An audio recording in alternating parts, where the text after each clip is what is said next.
세계 제약업계를 뒤흔든 13주의 기적이 한국에서 일어났습니다. 스위스의 제약 전문가인 그는 한국을 기술 후진국 정도로 여겼습니다. 그런 그가 서울에서 받은 충격은 그의 인생을 완전히 바꿔놓았습니다. 거대 제약 회사들이 수십억을 제안해도 우리나라 사람들을 먼저 도와야 한다며 거절하는 과학자. 유럽의 차갑고 계산적인 의학계가 한국의 따뜻한 과학 앞에서 무릎을 꿇은 순간 편견을 깨뜨리고 세상을 바꾼 조용한 혁명의 전모를 공개합니다. 그 전에 잠깐 좋아요와 구독을 눌러주시면 영상 제작에 큰 힘이 됩니다.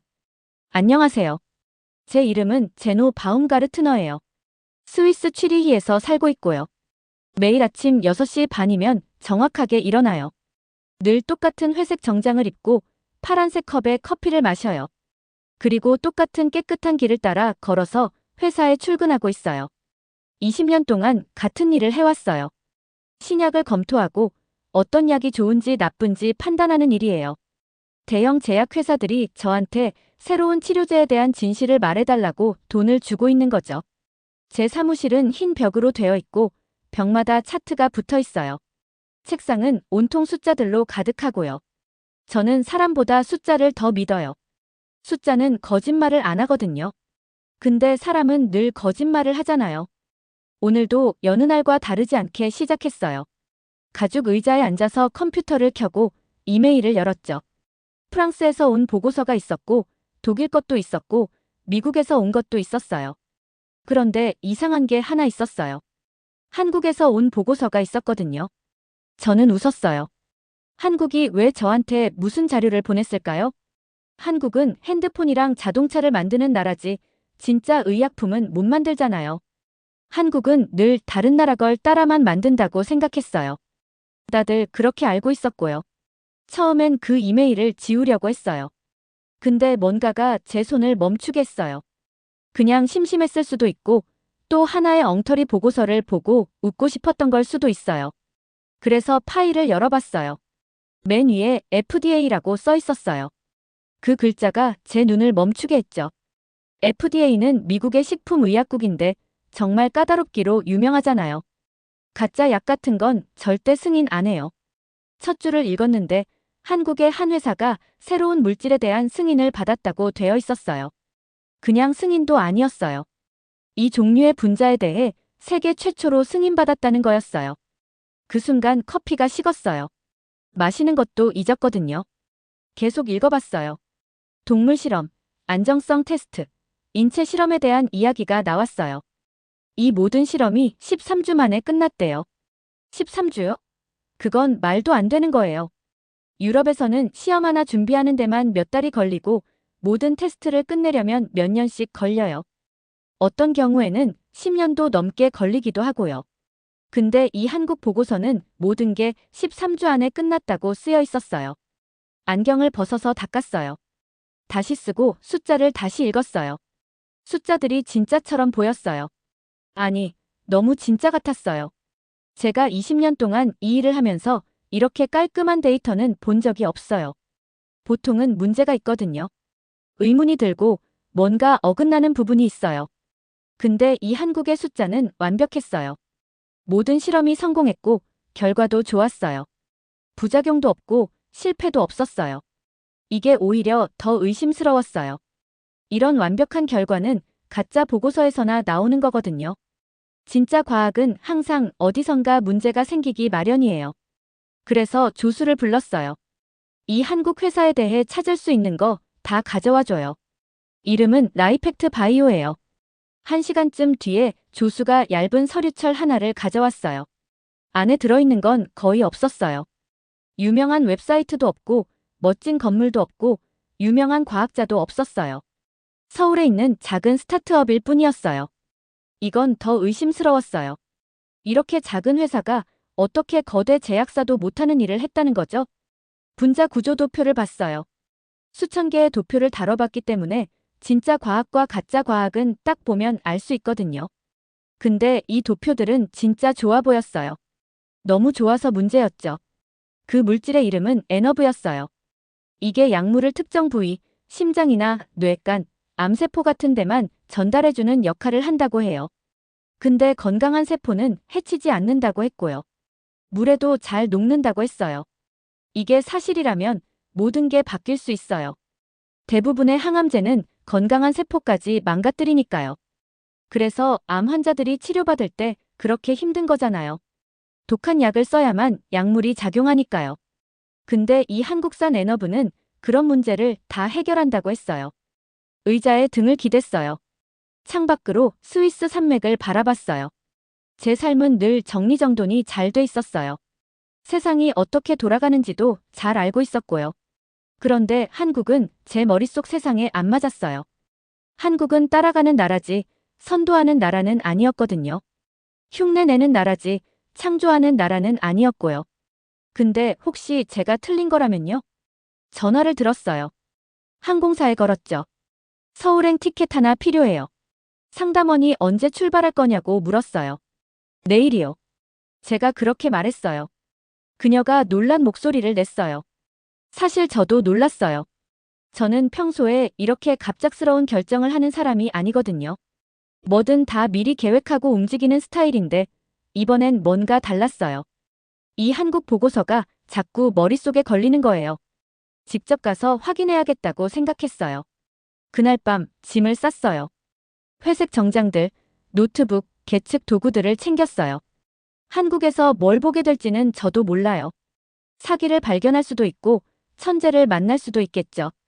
아니면 지금까지 제가 과학과 의학에 대해 믿어온 모든 걸 뒤흔들 만한 뭔가를 마주하게 될지도 몰라요. 하지만 가야만 했어요. 숫자가 저를 부르고 있었어요. 그 미스터리가 저를 이끌고 있었고요. 20년 만에 처음으로 정답을 모르고 뭔가를 하기로 한 거예요. 비행기는 내일 아침에 떠나요. 서울이 저를 기다리고 있어요. 눈을 감고 자려고 했지만 자꾸 그 완벽한 숫자들이 떠올랐어요. 그 말도 안 되는 시간표, 그리고 제가 무시했던 작은 나라에서 시작된 이야기가 계속 맴돌았어요. 이젠 한국을 진지하게 바라볼 때가 된 것 같아요. 아니, 어쩌면 세상을 좀 더 진지하게 바라봐야 할 때가 온 걸지도 몰라요. 비행기는 아침 7시에 서울에 도착했어요. 비행기에서 내리자마자 마치 다른 행성에 온 것 같은 기분이 들었어요. 여긴 모든 게 빠르게 움직이고 있었어요. 공항 안 사람들은 정말 바쁘게 걸어 다녔고 고속도로 위엔 차들이 정말 많은 차선 위로 쌩쌩 달리고 있었어요. 어디를 봐도 한국어가 빼곡하게 들어찬 전광판들이 반짝거리고 있었는데 저는 그 글자를 하나도 읽을 수 없었어요. 공기의 냄새도 달랐어요. 음식 냄새랑 배기가스, 그리고 뭐라고 설명할 수 없는 향이 섞여 있었어요. 택시를 타고 보고서에 적혀있던 주소로 향했어요. 기사님은 영어를 전혀 못하셨어요. 그래서 제가 종이에 적힌 한글 주소를 보여드렸더니 고개를 끄덕이고 출발하셨어요. 서울은 정말 크더라고요. 구름까지 닿을 듯한 아파트들이 줄줄이 늘어서 있었고 쇼핑몰은 마치 작은 도시처럼 보였어요. 한강이라는 넓은 강을 건너는데 아침 이른 시간인데도 다리 위에서 사람들이 걷고 자전거를 타고 있었어요. 택시는 낡은 건물 앞에서 멈췄어요. 갈색 벽돌의 창문도 작았고요. 아무리 봐도 의학적인 기적이 일어나는 곳 같진 않았어요. 그냥 평범한 주택이나 소규모 사업장이 있을 것 같은 느낌이었어요. 주소를 3번이나 다시 확인했는데 맞았어요. 엘리베이터를 타고 3층으로 올라갔어요. 근데 엘리베이터가 삐걱거리는 소리를 내서 당장 멈출 것 같았어요. 3층에 도착해서 좁은 복도를 따라 걸었어요. 바닥엔 오래된 카펫이 깔려 있었는데 상태가 좀 안 좋았어요. 그러다가 라이펙트 바이오라고 적힌 작은 간판을 찾았어요. 그 밑엔 제가 읽을 수 없는 한글이 적혀 있었고요. 간판은 마치 집에서 프린터로 출력한 것처럼 허술했어요. 문을 두드렸어요. 한 남자가 문을 열었어요. 저보다 키도 작고 몸도 훨씬 말랐어요. 회색 후드티를 입고 있었는데 앞에 커피 얼룩이 묻어 있었어요. 머리는 손으로 몇 번이나 헝클어 놓은 것 같았고 눈 밑엔 다크서클이 짙었어요. 잠을 거의 못 잔 것 같더라고요. 솔직히 예상했던 모습은 아니었어요. 제가 아는 과학자들은 비싼 정장을 입고 반짝거리는 장비가 가득한 깔끔한 실험실에서 일하거든요. 비서도 있고 조수도 있고요. 근데 이 사람은 밤새 공부한 대학생 같았어요. 혹시 이한결 박사님 맞으세요? 하고 물었어요. 고개를 끄덕이셨어요. 제 얼굴을 보고 약간 놀라신 것 같았어요. 저는 제노 바움가르트너예요. 스위스에서 왔고요. FDA 보고서 읽고 왔어요. 그제야 표정이 확 바뀌셨어요. 기대와 긴장이 동시에 섞인 눈빛이었어요. 그분이 저를 실험실 안으로 안내하셨어요. 안을 둘러보는 순간 더 혼란스러워졌어요. 공간은 좁고 복잡하게 얽혀 있었고 기계들이 곳곳에 있었는데 다들 낡아 보였어요. 몇몇은 테이프로 붙어 있기도 했고요.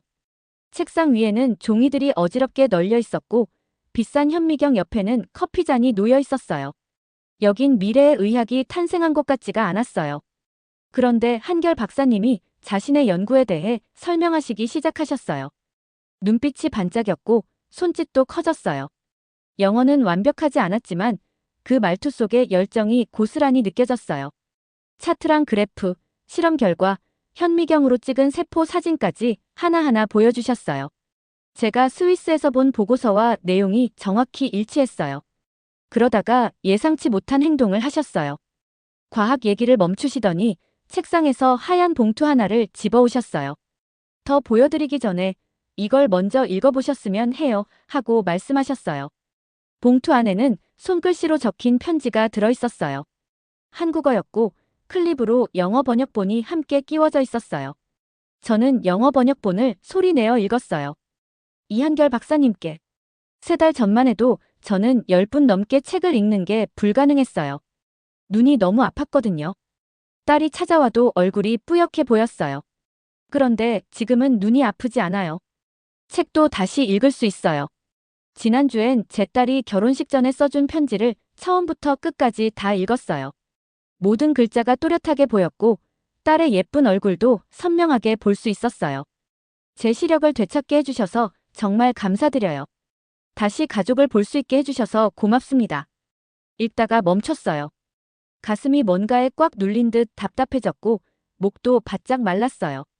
그동안 수천 개의 논문을 읽어봤고 수백 건의 임상시험을 검토했어요. 수없이 많은 차트에서 약이 사람에게 효과 있다는 걸 확인했죠. 그런데 당신 덕분에 다시 볼 수 있게 됐어요 라고 직접 적힌 편지는 한 번도 받아본 적이 없었어요. 한결 박사님은 제 얼굴을 지켜보고 계셨어요. 제가 편지에 감정이 흔들린 걸 알아채신 것 같았어요. 저는 이런 편지 하나 받으려고 이 일을 하고 있어요. 조용히 그렇게 말씀하셨어요. 돈 때문에 하는 것도 아니고 유명해지고 싶어서 하는 것도 아니에요. 그 다음엔 다른 편지들도 보여주셨어요. 수십 장이었어요. 약을 써본 환자들이 직접 보낸 편지들이었어요. 내용도 비슷했어요. 다시 볼 수 있어요. 눈이 안 아파요. 아이들과 같이 영화를 볼 수 있어요. 손주한테 동화책 읽어줄 수 있게 됐어요. 저는 오래된 의자에 앉았어요. 주변에 작고 지저분한 실험실을 둘러봤고 커피 얼룩 묻은 후드티를 입은 말라깽이 과학자를 바라봤어요. 그리고 스위스에서 읽었던 그 완벽한 숫자들을 떠올렸어요. 제가 알고 있던 의학 연구에 대한 모든 개념이 흔들리고 있었어요. 스위스에서는 어마어마한 실험실과 수십억 원어치 장비들이 있고 과학자 팀이 하나의 프로젝트에 몇 년을 쏟아부어요. 계획만 해도 몇 년이 걸릴 때도 있어요. 그런데 여긴 제 사무실 옷장보다도 좁은 공간에서 혼자서 이런 걸 만들어낸 사람이 있는 거예요. 그리고 그게 세상을 바꿀 수도 있는 기술이었어요. 어떻게 하셨어요? 이걸 어떻게 혼자 다 해내신 거예요? 제가 그렇게 물었어요. 한결 박사님은 책상 위에 흩어진 편지들을 바라보셨어요. 그러곤 저를 다시 보셨어요. 도움이 필요한 사람들이 기다리고 있을 땐요. 이렇게 말씀하셨어요. 완벽한 조건만 기다릴 시간이 없어요. 그제야 제가 왜 서울에 오게 됐는지 제대로 알겠더라고요. 과학이 진짜인지 확인하러 온 게 전부가 아니었어요. 그 과학 뒤에 있는 사람을 만나러 온 거였어요. 그리고 그 사람은 제가 상상했던 모습과 전혀 달랐어요. 그 다음 일주일 동안 저는 마치 시간이 거꾸로 흐르는 세상에서 살고 있는 것 같은 느낌을 받았어요. 매일 아침 한결 박사님이 호텔로 저를 데리러 오셨어요. 아침은 동네 작은 식당에서 먹었는데 메뉴판은 죄다 한글이라 뭐가 뭔지 몰라서 그냥 사진 보고 찍었어요. 음식은 맵고 낯설었지만 점점 입에 맞기 시작했어요. 그리고 우리는 그의 환자들을 만나러 다녔어요. 첫 번째로 방문한 곳은 서울 중심에 있는 안과였어요. 아주 번듯한 병원은 아니었어요. 대기실 의자는 오래됐고 잡지는 여기저기 찢어져 있었고 벽은 새로 칠해야 할 정도였어요. 돈 많은 사람들이 치료받으러 오는 그런 병원은 아니었죠. 여기 있는 사람들은 평범한 사람들이었어요. 특별할 것 없는 일상의 문제를 안고 있는 분들이었죠. 책을 더는 읽을 수 없었던 할머니, 하루 종일 컴퓨터를 보느라 눈이 아픈 직장인, 칠판 글씨가 안 보여서 수업이 힘들었던 학생들. 이런 분들이 한결 박사님의 약을 쓰신 거예요. 저는 구석에 앉아서 지켜보면서 메모도 하고 이야기들도 들었어요. 어떤 할머니는 의사 선생님께 손자의 학교 편지를 이제는 또렷하게 읽을 수 있게 됐다고 하셨어요. 약을 먹기 전에는 글씨가 너무 흐려서 읽을 수가 없었대요. 근데 지금은 하나하나 또렷하게 보인다고 하셨어요. 40대쯤 되는 남성은 어제 컴퓨터 작업을 5시간 동안 했는데 눈이 하나도 안 아팠다고 하셨어요. 약 먹기 전에는 30분만 해도 통증 때문에 일을 멈췄어야 했대요. 한 선생님은 이제 학생들 얼굴이 전부 잘 보인다고 하셨어요. 교실 맨 뒤에서도 칠판 글씨를 읽을 수 있다고 하셨고요. 세상이 이렇게 선명하게 보이는 게 어떤 기분이었는지 까맣게 잊고 살았다고 말씀하셨어요. 저는 계속 이야기를 들었어요. 하나같이 믿기 어려운 얘기였어요. 약이 이렇게 빨리, 이렇게 완벽하게 듣는 경우는 없거든요. 원래 부작용도 있고 문제도 있고 그래야 정상이에요. 그런데 이분들은 부작용이 전혀 없었어요. 문제도 없었고요.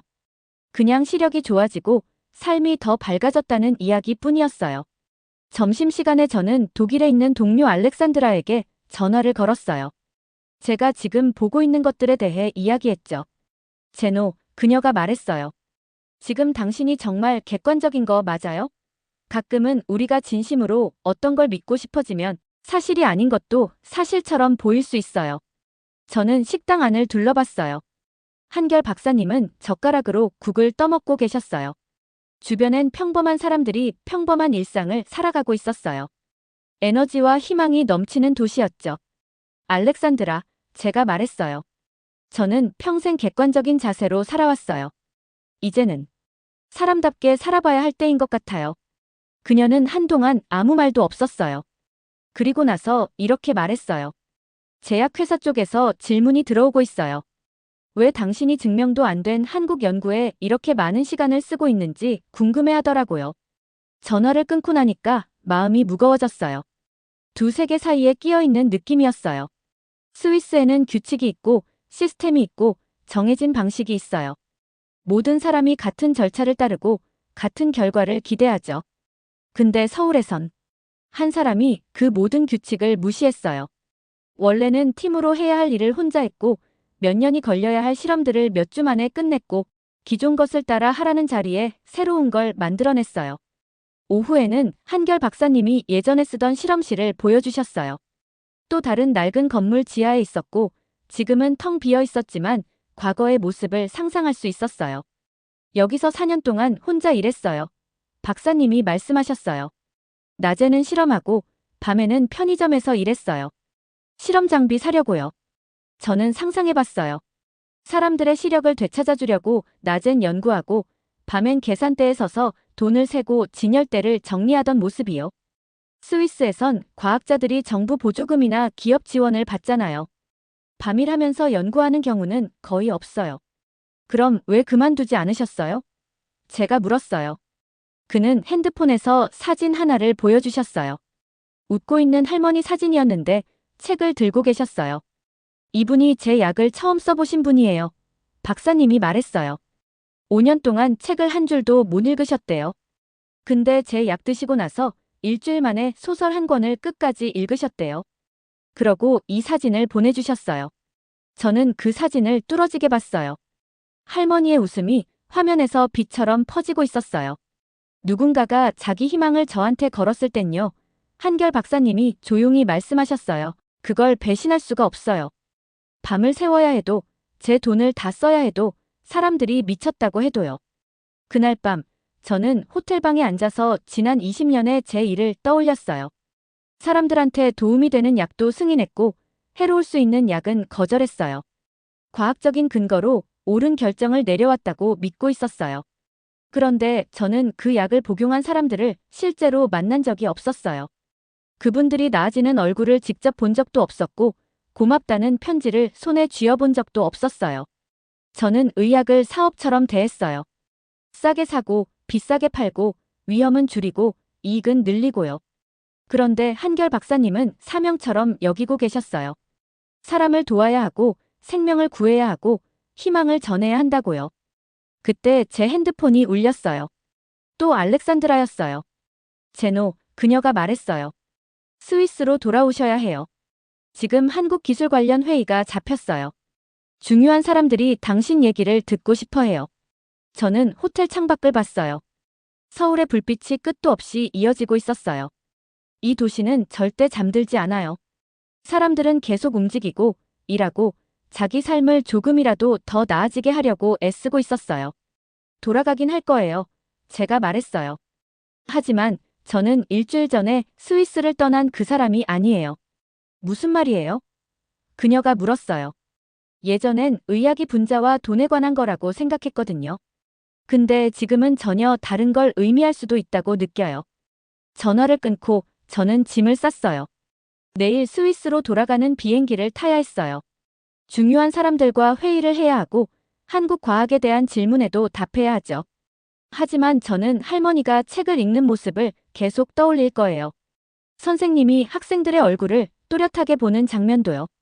지하실에서 혼자 일하면서도 사람을 돕겠다는 믿음 하나로 버텨온 그 사람도 잊지 않을 거예요. 그리고 이런 생각을 하게 될 거예요. 두려움 대신 희망을, 돈 대신 사명을, 이익 대신 사람을 선택하는 것. 그게 진짜 의미 있는 삶 아닐까요? 내일 아침 비행기를 타야 해요. 하지만 제 마음 한 부분은 매일 기적이 일어나는 서울의 그 작은 실험실에 남아있을 것 같아요. 저는 다시 스위스로 돌아왔지만 모든 게 전과는 달라 보였어요. 사무실은 그대로였어요. 흰 벽, 숫자 가득한 책상, 산을 바라보는 가죽 의자까지 전부 똑같았지만 저는 더 이상 2주 전에 제가 아니었어요. 회의실에는 유럽 각국의 제약회사 관계자들이 앉아 있었어요. 모두 한국 기술에 대해 듣기 위해 온 사람들이었죠. 저는 한결 박사님의 실험 결과가 담긴 차트를 보여주며 발표를 시작했어요. 이 기술, 효과 있어요. 실험이 전부 그걸 증명하고 있어요. 약물이 필요한 부위에 정확히 도달하고 건강한 세포는 해치지 않아요. 부작용도 없어요. 사람들은 고개를 끄덕였어요. 예상했던 내용이었죠. 하지만 저는 거기서 한마디를 덧붙였어요. 하지만 진짜 발견은 기술이 아니라 이 기술을 만든 사람이에요. 저는 한결 박사님이 지하 실험실에서 혼자 연구하고 밤에는 편의점에서 일했던 이야기, 그리고 책을 다시 읽게 된 할머니와 환자들의 편지 이야기를 했어요. 몇몇 사람들은 당황한 눈치였어요. 그들은 특허나 수익 얘기를 기대했지 환자 이야기를 들으러 온 건 아니었으니까요. 회의가 끝난 후 알렉산드라가 제 사무실로 와서 말했어요. 제노, 무슨 일 있으셨어요? 말투가 예전이랑 달라요. 저는 웃으면서 대답했어요. 오히려 지금이 더 또렷하게 살아있는 느낌이에요. 왜 제가 과학자가 되었는지 이제야 다시 떠올렸어요. 며칠 사이 세계 각국의 회사들이 한결 박사님의 기술을 사고 싶다고 연락해왔어요. 큰 돈을 제안했지만 박사님은 항상 같은 대답을 하셨어요. 이 약은 먼저 우리나라 사람들을 위한 거예요. 제 부모님이나 아이들에게 필요할 수도 있거든요. 사업가들은 이해 못했지만 저는 이해가 됐어요. 그는 돈을 위해 약을 만든 게 아니라 소중한 사람들을 돕기 위해 만든 거였어요. 저는 유럽 보건당국에 보고서를 썼어요. 그 보고서엔 수익보다 책임, 기술보다 사명이 중요하다는 내용을 담았어요. 진짜 혁신은 대형 실험실이나 자본이 아니라 절대 포기하지 않는 단 한 사람에게서 온다는 것도요. 몇몇 동료는 제가 감정적이라며 의아해했어요. 예전처럼 차갑고 계산적인 시선을 잃었다고 말했지만 저는 오히려 더 중요한 걸 얻었다고 느꼈어요. 약을 평가할 때 이제는 이거 효과 있나? 가 아니라 이게 정말 도움이 될까? 를 먼저 물어보게 됐거든요. 6개월 후 서울에서 소포 하나가 도착했어요. 안엔 한결 박사님의 눈치료제 비스클리어와 쪽지 한 장이 들어있었어요. 당신 부모님을 위해 드려요. 한국에 있는 친구가 그 병을 들고 있으니 지하 실험실에서 시작해 수천 명의 시력을 되찾아준 그 여정이 떠올랐어요. 동시에 제 자신도 떠올랐어요. 회의론자에서 믿는 사람이 되기까지의 제 여정이요. 그 약병을 책상에 놓고 저는 매일 생각해요. 진짜 위대한 기술 뒤엔 위대한 마음이 있다는 걸요. 그리고 이제는 모든 새 약을 볼 때마다 스스로에게 물어봐요. 효과 있나? 말고 진짜 사람들에게 도움이 될까? 그 차이가 바로 좋은 과학과 위대한 과학의 차이고 그냥 일과 사명의 차이이며 성공과 의미의 차이라고 생각해요. 이한결 박사님이 그걸 저한테 가르쳐 주셨어요. 그리고 한국이 저에게 보여줬어요. 그래서 저는 이제 그 이야기를 보고서 한 장씩, 회의 한 번씩, 대화 하나씩 통해 전하려 해요. 세상은 두려움보다 희망을, 이익보다 사람을 선택하는 이들이 더 많이 필요하니까요. 세상은 이한결 박사님 같은 사람이 더 필요해요. 그리고 어쩌면요, 우리가 운이 좋다면 세상은 그런 사람들을 더 많이 갖게 될지도 몰라요. 잘 들으셨나요? 세상에는 가슴 따뜻한 이야기들이 가득합니다. 감동 힐링 사연은 해외에서 전해지는 감동적인 사연들을 소개하며 다양한 이야기들을 통해 위로와 희망, 그리고 하루의 힐링을 선물해드립니다. 조그마한 힐링이 되셨다면 구독과 알림 설정도 큰 힘이 되어요. 다음 영상에서 더 좋은 사연으로 찾아뵙겠습니다. 시청해주셔서 감사합니다.